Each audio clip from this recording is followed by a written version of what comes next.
എല്ലാവർക്കും നമസ്കാരം. ഞാൻ ശ്രീനാഥ് വടക്കഞ്ചേരി. ഇടുക്കാവുമുത്തി ക്ഷേത്രത്തിൻ്റെ ചരിത്രത്തിലൂടെ മറ്റൊരു എപ്പിസോഡിലേക്ക് എല്ലാവർക്കും സ്വാഗതം. നമ്മുടെ പാലക്കാട് ജില്ലയിൽ കുറേ നിഗൂഢമായിട്ടുള്ള അമ്പലങ്ങളുണ്ട്. അതുപോലെ ഒരു അമ്പലത്തിലാണ് ഞാൻ ഇന്ന് നിൽക്കുന്നത്. ഇതിൻ്റെ ലൊക്കേഷൻ വരുന്നത് പാലക്കാട് വടക്കഞ്ചേരി കാളത്തോട്ടത്തിലുള്ള നമ്മുടെ ഇടുക്കാവുമുത്തി ക്ഷേത്രത്തിലാണ് ഞാനിപ്പോൾ ഉള്ളത്. അപ്പോൾ ഇതിൻ്റെ വിശേഷങ്ങളിലേക്ക് എല്ലാവർക്കും സ്വാഗതം. ഇതിൻ്റെ മുൻപത്തെ എപ്പിസോഡുകളും നമ്മുടെ ചാനലിലുണ്ട്. ഇതിനെക്കുറിച്ച് കൂടുതൽ അറിയണമെങ്കിൽ ആ എപ്പിസോഡുകൾ കണ്ടിട്ട് ഇതിലോട്ട് വരിക. അപ്പോൾ നമുക്ക് ഈ അമ്പലത്തിൻ്റെ വിശേഷങ്ങളിലേക്ക് നമുക്ക് കടന്നു ചെല്ലാം. നമ്മളെ ഈ അമ്പലത്തിനെ കുറിച്ച് ഇതിൻ്റെ ചരിത്രം പറയാനും ഇതിനെക്കുറിച്ച് പറഞ്ഞു തരാനും കാളിദാസ് ആവയിൽ സ്വാമി ഇന്ന് നമ്മോടൊപ്പമുണ്ട്. അപ്പോൾ അദ്ദേഹത്തോട് നമുക്ക് ചോദിച്ചറിയാം. ഈ അമ്പലത്തിൻ്റെ ഏറ്റവും വലിയ പ്രത്യേകത ഈ ഒരു വർഷങ്ങൾ പഴക്കമുള്ള ഈ കിണറ്റിനുള്ളിൽ ഒരു ദേവി ധ്യാനനിരതനായി ഇരിക്കുന്നു എന്നാണ് ഐതിഹ്യം. ഇത് അത്യാവശ്യം ഫേമസ് ആയിട്ടുള്ള ഒരു അമ്പലമാണ്. ഒരുപാട് ആളുകൾ ഇത് അറിഞ്ഞു വരുന്നുണ്ട്. പ്രത്യേകിച്ച് പരസ്യങ്ങളൊന്നുമില്ല, പക്ഷെ ഒരുപാട് ആളുകൾ ഈ ദേവിയുടെ ശക്തി അറിഞ്ഞ് ഇവിടെ വന്ന് പ്രാർത്ഥിക്കുന്ന പല കാര്യങ്ങളും നടക്കാറുണ്ട് എന്നുള്ളതാണ്. എല്ലാവരും നമ്മളെ വിഷ്ണു ആശ്രമത്തിലുള്ളതാണ്. അപ്പൊ എല്ലാവരും വിചാരിക്കുന്നത് ഇപ്പൊ വിഷ്ണു ആശ്രമത്തിലെ വിഷ്ണു ആണ് എന്ന് പറയുമ്പോൾ അത് വിഷ്ണുമായി ആണോ എന്നാണ് ചിലവരുടെ ഒരു സംശയം. വിഷ്ണുമായിട്ട് കരുതുന്നവർക്ക് കരുതാം, അതൊന്നും തെറ്റൊന്നുമില്ല. അത് പൂർവീകാചാരമായിട്ടുള്ള അഥർമ്മ വിഷ്ണുവാണ്. അതുപോലെ ഗണപതി ഇവിടെ അധർമ്മത്തിലാണ്. പൂർവീകമായിട്ടുള്ള ഗണപതി, ആദ്യ ഗണപതി സങ്കല്പമാണ് ഇവിടെ ഉള്ളത്. കളിയാട്ട് മഹോത്സവം നടത്തും. ജനങ്ങളെല്ലാവരും കൂടിയിട്ട് ആടുപറ്റി കളിയാട്ട് നടത്തും. അപ്പോൾ ഭക്ഷണം പാചകം ചെയ്ത് എല്ലാ ബൊമ്മൂർത്തികൾക്കും ഇവിടെ വയ്ക്കാറുണ്ട്. പിന്നെ അതുപോലെ തന്നെ ഇവിടെ മൂർത്തിക്കുടം, പിന്നെയുള്ള കോലങ്കണ്ടാവി, പിന്നെ ഉപമൂർത്തിയായിട്ട് ഭൂതത്താൻ, ഇങ്ങനെയുള്ള ഉപമൂർത്തികളാണ് ഇവിടെ വെക്കുന്നത്. പിന്നെ നമ്മുടെ കാരണന്മാർ, കൈച്ചുമുത്തി, അതുപോലെ തന്നെ നമ്മുടെ പൂർവീകർ ആചരിക്കുക, അങ്ങനെയൊക്കെയാണ് ഈ പൂർവീകമായിട്ട് ഇവിടെ നടക്കുന്ന പൂജ കാര്യങ്ങളൊക്കെ. പിന്നിപ്പോൾ നമുക്കിവിടെ പൂർവീകമായിട്ട് ചടങ്ങാണ് തടയിടുക, മുട്ടടക്കുക. ഈ വല്ല ദോഷങ്ങളോ എന്തെങ്കിലും അങ്ങനെയുള്ള കാര്യങ്ങളൊക്കെ നടക്കാറുള്ള ക്ഷേത്രമാണ്. കൗളാചാരമല്ല, മലബാര സമുദായത്തിലൊക്കെ ചെയ്യുന്നുണ്ട്. കൗളാചാരം വേണ്ടവർക്ക് കൗളാചാരം ചെയ്ത് കിട്ടും. പിന്നെ ശാക്തീയ കർമ്മങ്ങളുണ്ട്. അതുപോലെ തന്നെ ആ വരുന്നവർക്ക് ഏതാണ് വേണ്ടതെന്നാണ് ആ രീതിയിൽ ആലോചിച്ച് അത് കണ്ടെത്തി അത് ചെയ്തു കൊടുക്കും. പിന്നെ ഇതിനോട് ബന്ധപ്പെട്ട് ശ്രീകുറുമ്പക്കാവിൻ്റെ മൂലസ്ഥാനമാണ് ഇടുക്കാവുമുത്തി എന്ന് പറയുന്നത്. അതുപോലെ തന്നെ നമ്മളെ ഭഗവതിക്ക് 18 ദേശമുണ്ട്, 18 മക്കളാണെന്നാണ് പറയുന്നത്. അതിൻ്റെ കാടിൻ്റെ പ്രകൃതീശ്വരിയായിട്ടുള്ള കിണറിനെ ആരാധിക്കുന്ന ഒരു കാവ് കൂടിയാണ് ഇടുക്കാവ്. എപ്പോഴും ഒരു പോസിറ്റീവ് എനർജി നിലനിൽക്കും. അതിവിടെ വരുന്നവർക്കറിയാം. അത് ഇവിടെ വന്നൊരു 10 മിനിറ്റ് ഇരുന്നാൽ തന്നെ ഒരു പോസിറ്റീവ് എനർജി നമുക്ക് ഓട്ടോമാറ്റിക്കായിട്ട് വരും. പിന്നെ ഭഗവതി ദർശനം ചെയ്യാൻ കുട്ടിച്ചാത്തന്മാരുള്ള ഒരു ദർശനം തന്നെയാണ് ഭഗവതിക്ക് പ്രാധാന്യം. നല്ല രീതിയിൽ പ്രാർത്ഥിച്ചു കഴിഞ്ഞാൽ ഭഗവതിയുടെ മനസ്സും വരുന്ന ഭക്തജനങ്ങളുടെ മനസ്സും ഒന്നായി കഴിഞ്ഞാൽ അത് വളരെ പെട്ടെന്ന് തന്നെ അവർക്കും ദർശിക്കാൻ സാധിക്കുന്നു എന്നാണ് ഇവിടുത്തെ ഏറ്റവും വലിയ പ്രത്യേകത. ഒരുപാട് പേര് ഭഗവതിയെ ദർശിച്ചു പല രൂപത്തിലും. അത് ഈ നടക്കെ വന്നു നിന്നിട്ട് ഏതെങ്കിലും ഒരു രൂപം, അവർക്ക് ഇഷ്ടപ്പെട്ട രൂപം, അച്ഛനായിട്ടോ അമ്മയായിട്ടോ അവരുടെ വിശ്വദേവ ദൈവങ്ങളായിട്ടോ സരസ്വതി ആയിട്ടോ ആരായിട്ടാണെങ്കിലും അത് ഭഗവതിയാണ് എന്ന് പറഞ്ഞിട്ട് പ്രാർത്ഥിച്ചാൽ അത് പ്രസാദിക്കുന്നതാണ് ഇവിടുത്തെ ഏറ്റവും വലിയ വിശ്വാസം. അങ്ങനെ പ്രസാദിക്കാറുണ്ട്. ഇഷ്ടംപോലെ ആൾക്കാർ ഭഗവതിയെ ദർശിച്ചു പറഞ്ഞിട്ട് വരാറുണ്ട്. പിന്നെ ഇതിനോട് ബന്ധപ്പെട്ടിട്ട് ഒരുപാട് കഥകളും അതുപോലെ തന്നെ ഒരുപാട് ദേശക്കാരൻ്റെ ഒരുപാട് കുടുംബക്കാരൻ്റെ അടിമക്കാവും കൂടിയാണ് ഇടുക്കാവ്. അതുപോലെ വെളിയിൽ നിന്നും പല സ്ഥലങ്ങളിൽ നിന്നും ഇവിടെ പൂർവീകമായിട്ട് തന്നെ ഇവിടെ എത്താറുണ്ട്. ഞങ്ങൾ പിന്നെ അച്ഛൻ ഗോപാലകൃഷ്ണൻ അധികം പരസ്യമൊന്നും കൊടുക്കില്ല, അതിൻ്റെ ആവശ്യമില്ല. അറിഞ്ഞ് തേടിപ്പിടിച്ച് വരുന്നവർ തന്നെയാണ്. എന്തായാലും ഇതൊക്കെയാണ് ഭഗവതിയുടെ വിശേഷങ്ങൾ.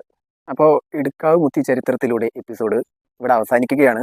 അപ്പോൾ ഇതൊക്കെയാണ് നമ്മുടെ ഇടുക്കാവുമുത്തി അമ്പലത്തിൻ്റെ വിശേഷങ്ങളും അതിൻ്റെ ചരിത്രങ്ങളും. എന്തായാലും നിങ്ങൾക്ക് ഈ ഒരു അമ്പലം ഒന്നുകൂടെ ഞാൻ കാണിച്ചു തരാം. മുമ്പത്തെ എപ്പിസോഡുകൾ കാണാത്തവർ പോയി അത് കണ്ടിട്ട് ഈ വീഡിയോയിലേക്ക് വരാം. ഇതാണ് ഈ അമ്പലത്തിൻ്റെ മുൻവശം. അപ്പോൾ ഒരുപാട് അതിനെ കുറച്ചുകൂടെ ഡെവലപ്പ് ചെയ്തെടുത്തിട്ടുണ്ട്. വിഗ്രഹമില്ല, കിണറ്റിനുള്ളിൽ ആരാധിക്കുന്ന കുടിയിരിക്കുന്ന ദേവി. ഇതിന് പുറത്തായിട്ട് ഒരു ക്ഷേത്രക്കുളമുണ്ട്.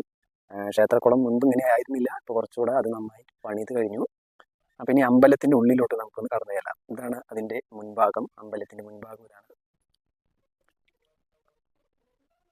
ഇവിടെ ഒരു വലിയൊരു ആൽമരമുണ്ട്.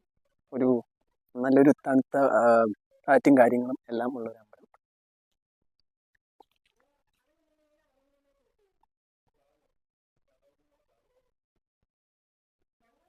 അപ്പോൾ ഇതാണ് അമ്പലത്തിൻ്റെ മുൻഭാഗം.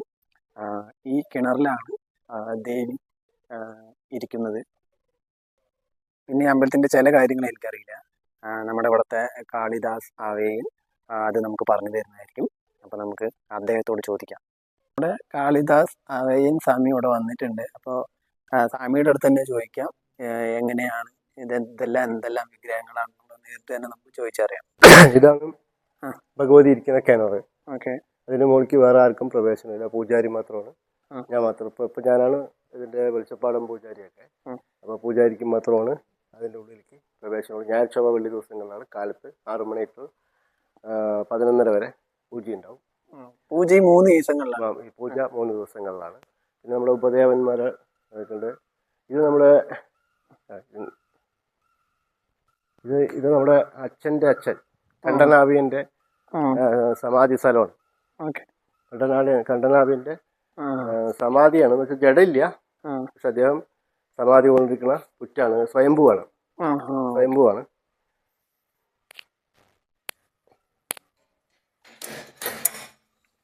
പിന്നെ ഇതും അതുപോലെ തന്നെ നമ്മളൊരു കാരണന്മാരിൻ്റെ സ്വയംഭൂവായിട്ടുള്ള ഒരു പുറ്റാണ്. ഇത് തനിയെ സ്വയംഭൂവാണ്. ഇതാണ് കാരണന്മാർ, അയാളുടെ അച്ഛൻ, കണ്ടനാവിയൻ്റെ അച്ഛൻ. അതുപോലെ തന്നെ ഇവിടെ മുൻ ആവിയൻ എൻ്റെ തൊട്ടു മുമ്പുള്ള എൻ്റെ അച്ഛനും കൂടിയായിട്ടുള്ള ഗോപാലകൃഷ്ണാവിയൻ്റെ സമാധിയാണ്. പിന്നെ എനിക്ക് അമ്പലത്തിലോട്ട് വന്നപ്പോൾ എനിക്ക് പേഴ്സണലി ഫീൽ ചെയ്യുന്ന ഒരു കാര്യം എന്താണെന്ന് വെച്ചാൽ, ഇതിലൂടെ നടക്കുമ്പോൾ എനിക്ക് പേഴ്സണലി ഫീൽ ചെയ്യുന്ന ഒരു കാര്യം എന്താണെന്ന് വെച്ചാൽ, എന്തോ മനസ്സിൽ ഒരു ചെറിയൊരു എനർജിയുടെ ഒരു താളം എനിക്ക് കിട്ടുന്നുണ്ട്. കുറേ പേര് പറഞ്ഞിട്ടുണ്ട്, പക്ഷെ ഇപ്പോൾ എനിക്കത് എക്സ്പീരിയൻസ് ചെയ്യാൻ പറ്റുന്നുണ്ട്. എനിക്കതിനെക്കുറിച്ച് കൂടുതലായിട്ട് അറിയില്ല. നമുക്ക് കാളിദാസ് ആവേയൻ, ഇവിടുത്തെ കാളിദാസ് ആവേയൻ സ്വാമിൻ്റെ അടുത്ത് തന്നെ നമുക്ക് ചോദിക്കാം എന്താണ് ഈ കാണുന്ന വിഗ്രഹങ്ങളൊക്കെ എന്താണെന്നുള്ള ദൃശ്യത്തിലൂടെ നമുക്ക് കാണിച്ചു തരാം. എന്തായാലും ലെഫ്റ്റ് സൈഡാണ് ഭൂതങ്ങൾ പറഞ്ഞത്. ആദ്യം ഇതാണ് നമ്മുടെ കോലങ്കണ്ടാവിന്റെ തറ. ഇപ്പൊ പണി നടക്കുകയാണ്, കല്ലുകൊണ്ട് കെട്ടാൻ പോവുകയാണ്. അദ്ദേഹത്തിന് ബാലാലയത്തേക്ക് ഇരുത്തിയിരിക്കുകയാണ്. ഇതാണ് മൂപ്പരുടെ പ്രതിഷ്ഠ, കോലങ്കണ്ടാവിന്റെ.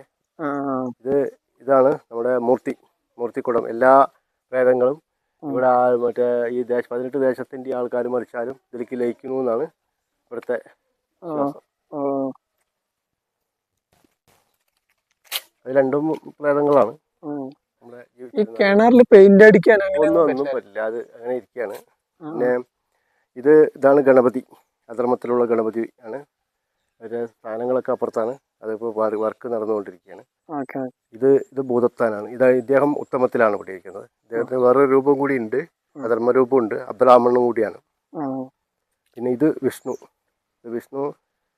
അധർമ്മ വിഷ്ണുവാണ്, അധർമ്മത്തിലുള്ള വിഷ്ണു. ഇതാണ് ദേവി ഇരിക്കുന്ന കിണറിന്റെ പിൻഭാഗം. അതെ, ഇതിലോട്ട് എല്ലാം സേഫ്റ്റി ആക്കിയിട്ട് വെച്ചിട്ടുണ്ട്. ഉള്ളിലോട്ട് അങ്ങോട്ട് കടക്കാൻ ആർക്കും പറ്റില്ല. അവരിന്റെ സ്ഥാനങ്ങളാണ്, ഗണപതിയുടെയും ഇവരുടെയൊക്കെ സ്ഥാനങ്ങളാണിത്. പണിത വർക്ക് നടന്നുകൊണ്ടിരിക്കുകയാണ്. സ്വാമി, ആവയൻ എന്ന് പറഞ്ഞാൽ ശരിക്കും എന്താണ് അതിന്റെ അർത്ഥം? അവ്യൻ എന്ന് പറഞ്ഞാൽ ഗണപതിയുടെ ഒരു പേരാണ്, നാശമില്ലാത്തവൻ എന്നാണ് അതിന്റെ അർത്ഥം. ഈ ആവയൻ എന്നുള്ള പേരിൽ തന്നെ നമ്മള് അവർക്ക് നാശമില്ലാത്തവൻ, ഒരാൾ പോയി കഴിഞ്ഞാൽ അടുത്ത ആള് തുടർന്നുകൊണ്ടുണ്ടായിരിക്കും എന്നുള്ളതാണ്. നാശമില്ലാത്തവൻ എന്നാണ് അതിന്റെ അർത്ഥം. ഇത് നമ്മുടെ നാഗത്തറയും അത് നമ്മുടെ സങ്കല്പ ശിവനുമാണ്. ഇതാണ് നമ്മുടെ തണ്ടൻമുണ്ടൻ കണ്ടാകർണൻ എന്ന് പറയുന്ന മൂർത്തികളും 1001 മലബാര മൂർത്തികളും ഉള്ള സ്ഥലം. പണ്ടുകാലം മുതലേ നെഗറ്റീവും പോസിറ്റീവും ഉള്ള സ്ഥലമാണ്. ഇവിടെ കാണാം കുട്ടികളില്ലാത്തവര് തൊട്ടിലും കാര്യങ്ങളും കെട്ടിയതും വീടിന്റെ പ്രശ്നങ്ങളൊക്കെ ഉള്ളവർക്ക് എല്ലാവരും നേർച്ചയാണ് അല്ലേ? ഒരാൾ നേർച്ചയാണ്. പിന്നെ നമ്മുടെ കാരണന്മാർ അപ്പുറത്തും ഇരിക്കുന്നുണ്ട്.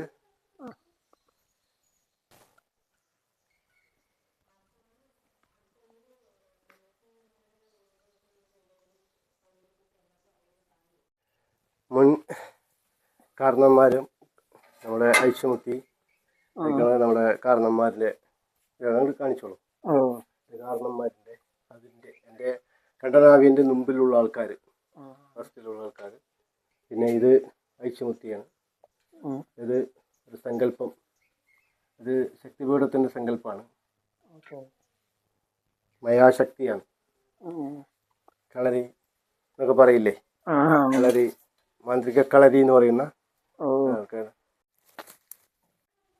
നമ്മൾ ഈ അമ്പലത്തിന്റെ ക്ഷേത്രക്കുളം കാണാൻ പോവാണ്. ക്ഷേത്രക്കുളം.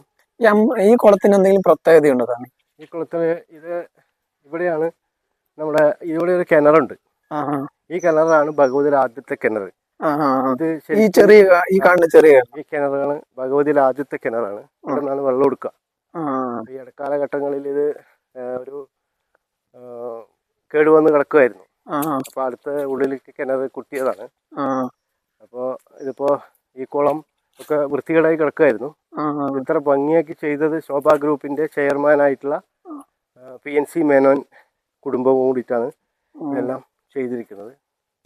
ട്രസ്റ്റ്, ശ്രീകുടുംബ ട്രസ്റ്റ് എന്ന് പറയില്ലേ, ചെയ്തിരിക്കുന്നത്. ഇത്ര വൃത്തിയാക്കി നല്ല ഭംഗിയാക്കി ഭഗവതി ചെയ്തു. അപ്പോ ഇതൊക്കെയാണ് ഈ അമ്പലത്തിന്റെ വിശേഷങ്ങൾ. നിങ്ങൾക്ക് വേറൊരു കാര്യം കൂടെ കാണിച്ചു തരാം. ഇത് ഈ ക്ഷേത്രക്കുളത്തിന്റെ ഈ ഒരു പാറയില് ഒരു നാഗത്താന്റെ പ്രതിമയുണ്ട്. അതിന്റെ മേളില് ഒരു പറവ വന്നിരിക്കുന്നുണ്ട്.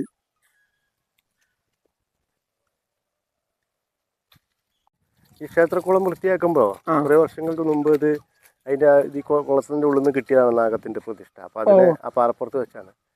പാറ ഉണ്ടാവാൻ കാരണം തന്നെ പറയുന്നത്, പണ്ട് കാലത്ത് അന്ന് ഭഗവതി വന്നിരിക്കുന്ന സമയത്ത് അന്ന് ഭൂതഗണങ്ങള് ഇത് കുത്തി ഉണ്ടാക്കി എന്നൊക്കെയാണ് കാരണന്മാർ പറയുന്നത്. അപ്പൊ ഇടുക്കാവ് മുത്തി ക്ഷേത്ര ചരിത്രത്തിലൂടെ ഈ എപ്പിസോഡ് കൂടി അവസാനിക്കുകയാണ്. ഇതിനെക്കുറിച്ച് കൂടുതൽ അറിയാൻ ആഗ്രഹിക്കുന്നവർ മുമ്പത്തെ വീഡിയോയും കൂടെ കണ്ടിട്ട് ഇതിലോട്ട് വരിക. അപ്പൊ ഇതൊക്കെയാണ് നമ്മുടെ ഇടുക്കാവ് മുത്തി ക്ഷേത്രത്തിന്റെ വിശേഷങ്ങൾ. ഇതുപോലെ മറ്റൊരു വീഡിയോയുമായി വീണ്ടും കാണാം.